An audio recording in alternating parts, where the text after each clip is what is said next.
Yeah,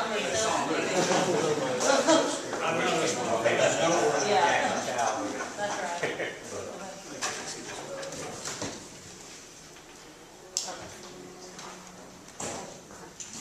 Good afternoon, everyone. Thank you for coming out. My name is Shel Suber, and I am with the Felkel Group. I want to start out by directing your attention to a number of things over here on the table. If you haven't got one, please do. A couple of press releases, including some information about the poll that will be released. It's being released right now. It's a nationwide poll. It also includes a lot of numbers from South Carolina, so I want to direct your attention to that. If you need my contact information, my business cards are on the table. I see some other business cards too. One of the things over there in that stack of letters is a letter signed this week by 20 prominent state leaders, South Carolina leaders, calling for some of this long overdue and urgent action on immigration reform. So you'll want to see it. Take a look at that. I want to recognize the participants. I'll give names and their organizations of the gentleman standing behind me, ladies and gentlemen standing behind me. And then what I'll do is they'll come up and speak. And if you need any spellings or any names, please let us know. David McMillan, Chairman of the South Carolina Restaurant Lodging Association, is right over here. Ruben Montalvo is a business owner who's going to speak a little bit later. John Durst, the President and CEO of the South Carolina Restaurant and Lodging Association. Amy London from the South Carolina Peach Council. She's back. She's tucked around back over there. John Simons from the National Restaurant Association. He's also Matt. Just pronounce it for me. Neilhouse. Neilhouse. There you are, and you're also over there. Angelo Amador from the National Restaurant Association. And Chalmers Carr, who's on the board of the Palmetto Agribusiness Council. There you go. Okay, there you go. And then Gary Spires from the South Carolina Farm Bureau. There you are. Anyone else? Jack. Oh, I'm sorry. Senator Green. Oh, Yvette. How could I forget Yvette? Yvette, spell your last name for me. Good. Roland, R-O-W-L-A-N-D. W. Okay, I was going to leave out the W. That's okay. Yvette from Senator Graham's office. So before we begin, oh, I'm sorry, Jack. Hey, how you doing? We want to begin by thanking Agriculture Commissioner Hugh Weathers for allowing us to use this venue. It was my idea, not Hugh's idea, to be outside. So he was, just so you'll know, that was on me, Commissioner Weathers. That he knows the weather well enough as a good farmer to know that was probably a bad idea. But I'm glad we were able to move in. And without further ado, I'd like to introduce John Durst, President and CEO of the South Carolina Restaurant and Lodging Association, for a few comments, and he will introduce Ruben Montalvo. Thank you, Joe. Really a pleasure to be here with you all this afternoon, and it's a special pleasure to be inside. But appreciate, again, our board chairman, David McMillan from Murrells Inlet, being here today. Our message on behalf of the South Carolina Restaurant and Lodging Association is really a simple one, and that is that comprehensive immigration reform is good, and it is good for South Carolinians. And it is also long overdue. Our economy right now is on the upswing. The stock market is robust, it's at record highs. The housing market is rebounding, consumer confidence is increasing, and gas prices at the pump are declining. From all indications, this is going to be a banner year for our state's #1 industry, tourism. Further evidence of that fact is that the leisure and hospitality sector of our state's workforce has reported the largest increase in employment for any sector of our economy for the past 3 consecutive months. And it has also had the greatest gain in the number of jobs created since April of last year. Our colleagues at the National Restaurant Association, who were introduced earlier, also have put out a 2013 eating and drinking place summer employment forecast. And what that indicates is that our state will have 176,900 jobs, which is an increase from March of 9,500 jobs in our eating and drinking establishments. So, with so many jobs being created, many more possibilities are opening up for our fellow citizens. So, ours is truly a state with great opportunity. As reflected by the organizations which are represented here today, our great state has an expansive economy, and it is increasingly able to provide meaningful jobs for our well-prepared and highly skilled workforce. True, comprehensive immigration reform will be one of the key catalysts for continued growth and prosperity, not only for our generation, but also for future generations. Immigration reform is good for South Carolina, and it is good for South Carolinians. So in conclusion, we with the South Carolina Restaurant and Lodging Association respectfully ask that you join us in requesting that our elected officials in Washington pass comprehensive immigration reform, and that they pass it now. It gives me great pleasure at this time to present Ruben Montalvo, who is one of our members. He is the owner of the Cantina Floss restaurant and bar in Greenville, and he is going to share with you his story of immigrating to our country. Ruben? Thank you. Thank you, John, for the introduction, and thank you to the South Carolina Restaurant Association for the invitation to speak here today. Good afternoon. I was asked to share with you my very personal immigration story when I came to the United States and my entrepreneurship career in South Carolina. My story is not a story of sacrifices and challenges. It is a story of many, many, many blessings and opportunities. I came to the United States in 1986 as a very young chemical engineer out of Mexico City. I borrowed $400 from my mother, which I come to think I haven't paid back. And I was hired by the Gillette company to work in Boston in the world headquarters. They were very gracious and offered me to pay a post-degree at any of the universities nearby. So I got a degree at Harvard University in Business Administration, and that changed my life. That changed my world from the technical world to the business world. And after 12 years of literally traveling all over the world and working for corporate America, I moved to South Carolina in 1991 to work for Floor Daniel in Greenville, where 2 years later, I met my beautiful wife, who is in the background rolling her eyes. In the last 20 years, as entrepreneurs in South Carolina, we have opened 16 small family businesses. 15 of those in the upstate, 1 in France. In our career, we have generated hundreds of jobs in the upstate. 8 restaurants, 3 discotheques, 1 real estate company, a TV production company, a consultancy firm, and most recently, a transportation company that transports refrigerated goods all over our nation. My story is a story of opportunities and blessings, and I'm very deeply grateful. I am here today to give my full support, motivation, so that we can pass this immigration reform. For those of you who would ask the question, is it right to reward people who actually broke the law to come to our nation? I would like to respectfully answer to you, Mrs. Rosa Parks also broke the law in 1955 when she refused to move to the back of the bus. And that created many great things.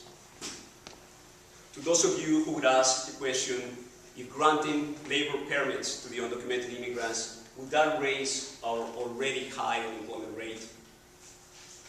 I would respectfully answer to you, undocumented workers are already working. They are taking jobs that nobody wants.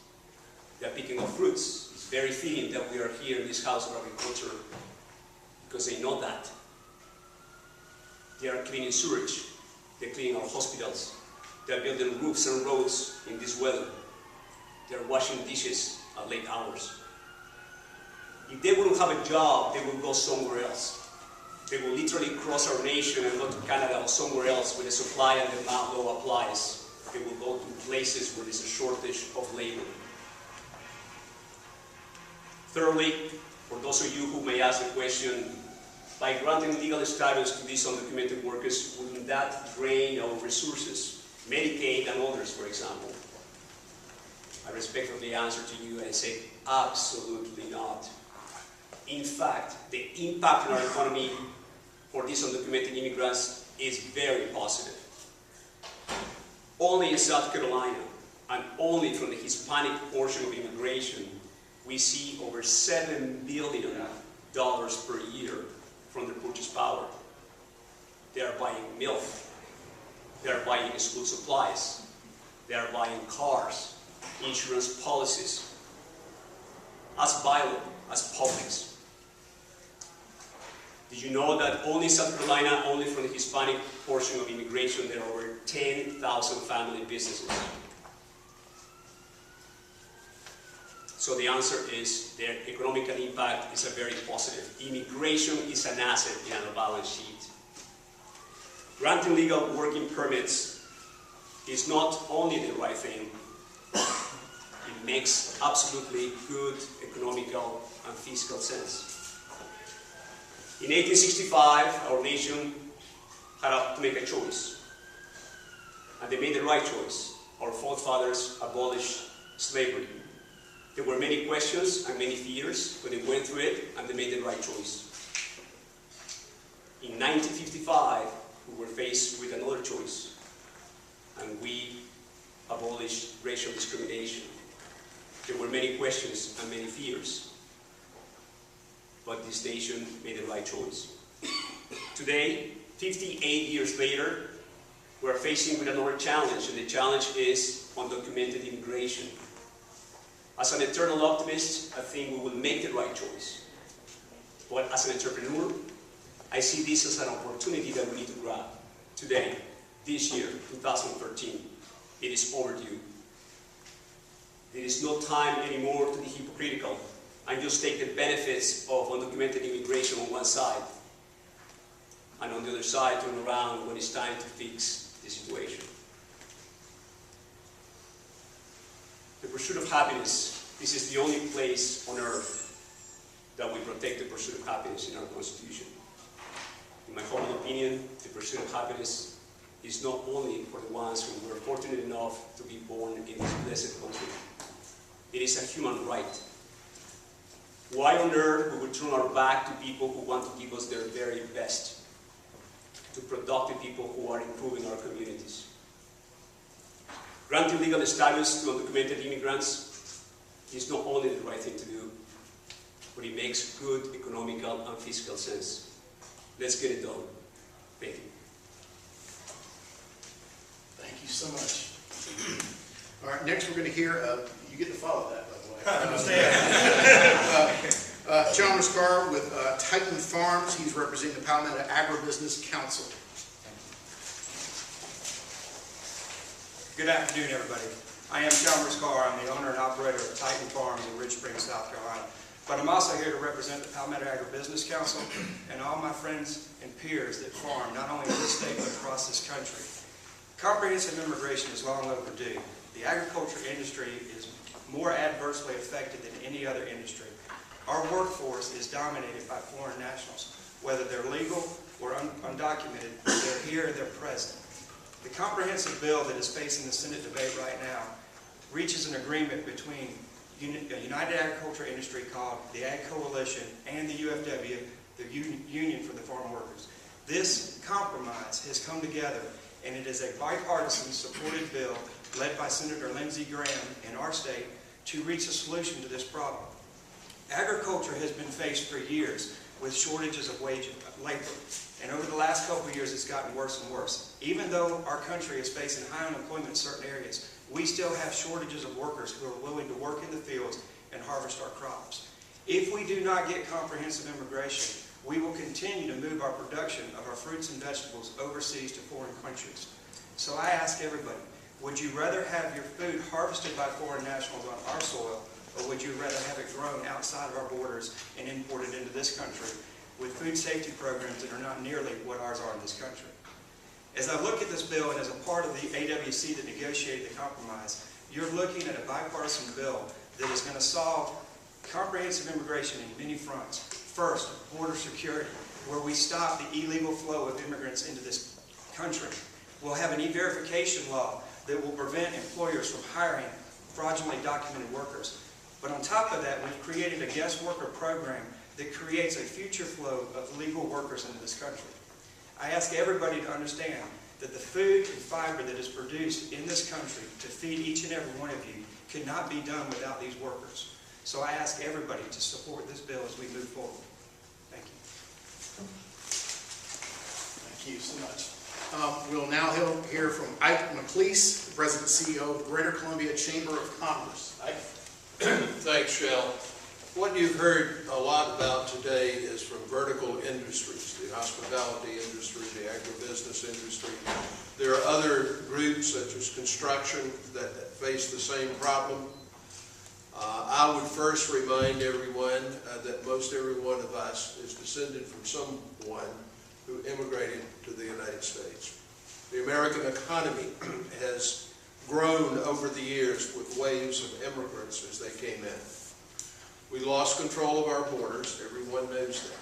And now what we have to do with this comprehensive reform bill is to tighten those borders, seal those borders, and give a path to citizenship to the people who are already here.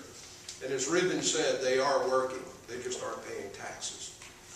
Also, from the other end of the spectrum, we tend to think of the immigration issue as just dealing with people who are in the lower wage scale, who are trying to make themselves a life here in the United States. But post 9/11 laws have tightened the ability to come into this country to the point that we have many large companies that are looking for skill sets that they cannot find here in the United States or in sufficient numbers to fill the slots they have. And it's very, very difficult to get these people who would hold high-paying jobs into the country. But on the other hand, we allow people to come here and go to our best schools, colleges, and universities, get an excellent education, but then we will not allow them to stay. We send them back to China, Russia, and India to compete with us. None of that makes any sense to me or most of the people I represent.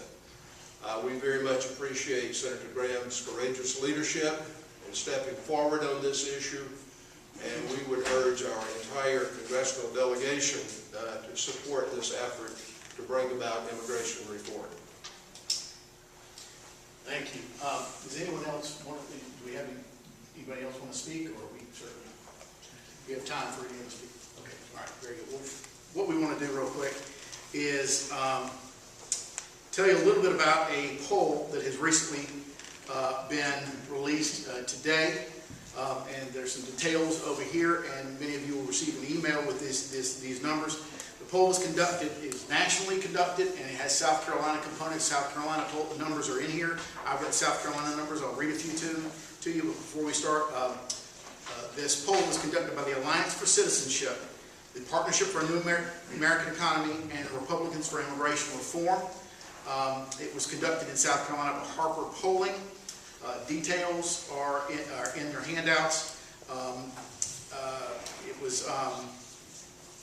Here are a couple of the top line numbers that you will find very interesting. Likely voters in South Carolina overwhelmingly support immigration bill currently being debated in the U.S. Senate. 62% supporting the bill in South Carolina. South Carolina voters are almost 3 times more likely to support the bill than oppose it. What's more, South Carolina voters have strongly voiced a sense of urgency, asking Congress to act. 87% favor action on immigration reform this year, as you mentioned. Likely South Carolina voters support the Gang of Eight's Path to Citizenship proposal by a more than 3-to-1 margin.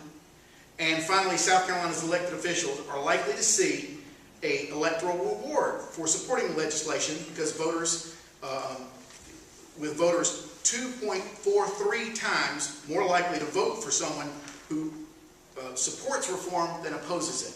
2.43 times more likely. This survey was taken in 29 states and found strong results everywhere. That information is also in your pack. I want to direct you to that.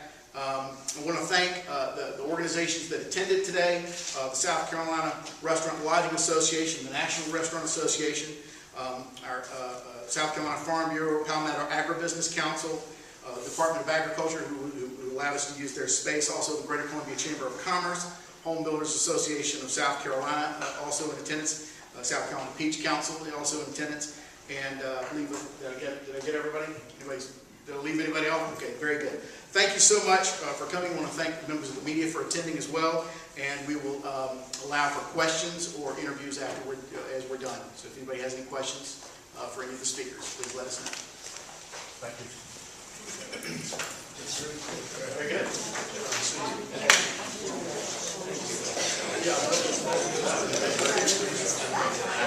Yeah.